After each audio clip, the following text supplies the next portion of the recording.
Parliament نے جو متفقہ رائے سے 18ویں ترمیم پاس کی، اب اس کے اوپر جو ہے وہ ضربیں لگنا شروع ہو گئی ہیں۔ اکرم شیخ صاحب مایہ ناز وکیل ہیں، انہوں نے آج اس حوالے سے سخت بات کی، ذرا سنیے۔ بند کمروں میں رازداری کا حلف لے کر 27 رکنی کمیٹی نے اس کے اوپر ڈیلیبریشنز کی ہیں۔ اگر آپ یہ سمجھتے ہیں بند کمروں میں سازشیں ہوتی ہیں، بند کمروں میں قوانین اور آئین تشکیل نہیں پاتے، بند کمروں میں سازشیں ہوتی ہیں، یہ کہنا تھا اکرم شیخ صاحب کا۔ ظفر علی شاہ صاحب، بات میں آپ سے یہ کر رہا تھا بریک سے پہلے، مجھے یہ بتائیے کہ یہ جو ججز کی اپوائنٹمنٹ کا جو سسٹم بنا ہے، جس پہ سب سے زیادہ لوگوں کو اعتراض ہے، آپ سمجھتے ہیں کہ ٹھیک ہے، صحیح ہے، درست ہے؟ یہ اعتراضات جو ہیں میں سمجھتا ہوں فہد صاحب درست ہیں، اس میں باقاعدہ منطق ہے، یہ کوئی ویسے خالی از علت نہیں ہے، اور یہ تو صرف چونکہ وکلاء برادری نے،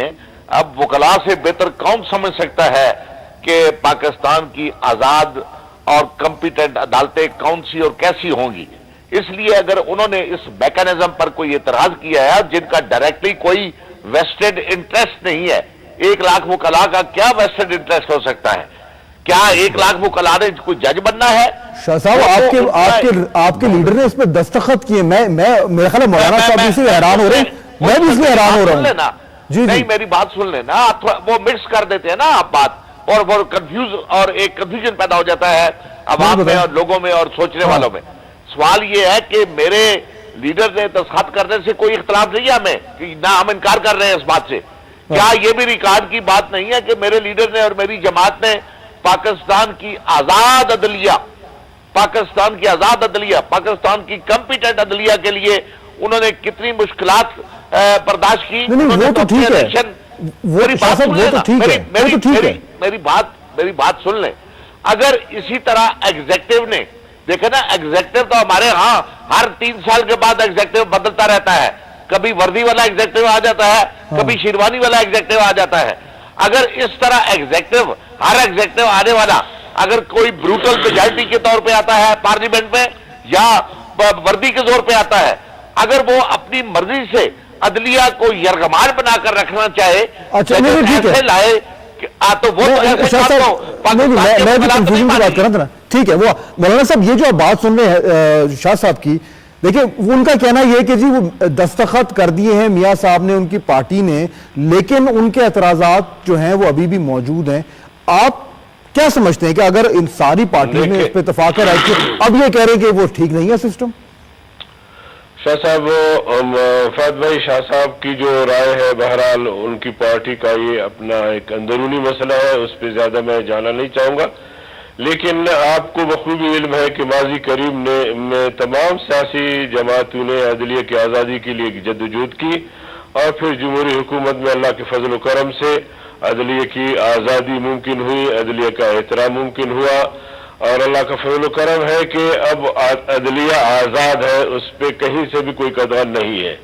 اس کے ساتھ اب مقننہ کو بھی اپنی ذمہ داری ادا کرنی چاہیے تھی کہ ماضی میں یہ کہا جاتا رہا پرویز مشرف کے دور میں، ضیاء الحق کے دور میں، کہ پارلیمنٹ جو ہے ربڑ اسٹیمپ ہے اور ایک آمر کی خواہشات یا اس کی فرامین کی تکمیل میں۔ اب تو جو ہے وہ اپنے سیاسی قوتوں کو عوام نے ایک مینڈیٹ دیا، اور اس کا ایک بہت زیادہ ذمہ داری جو ہے وہ مسلم لیگ نون پہ بھی پڑتی ہے، پیپلز پارٹی پہ بھی، مسلم لیگ کا، باقی جو جماعتیں ہیں سارے،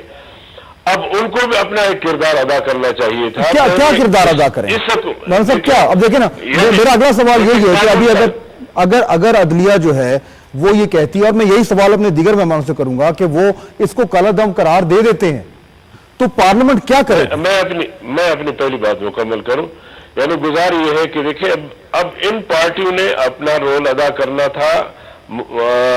ادارے میں آ کے۔ ظاہر ہے کہ ایک ضرورت تھی، 17ویں ترمیم کا خاتمہ ایک ضرورت تھی، میثاق جمہوریت پہ ان دونوں پارٹیوں نے دستخط کیے تھے، اس میں ہم شامل نہیں تھے، لیکن اس کے باوجود ہم نے تسلیم کیا کہ اس میں اگر کوئی حکم بھی تھا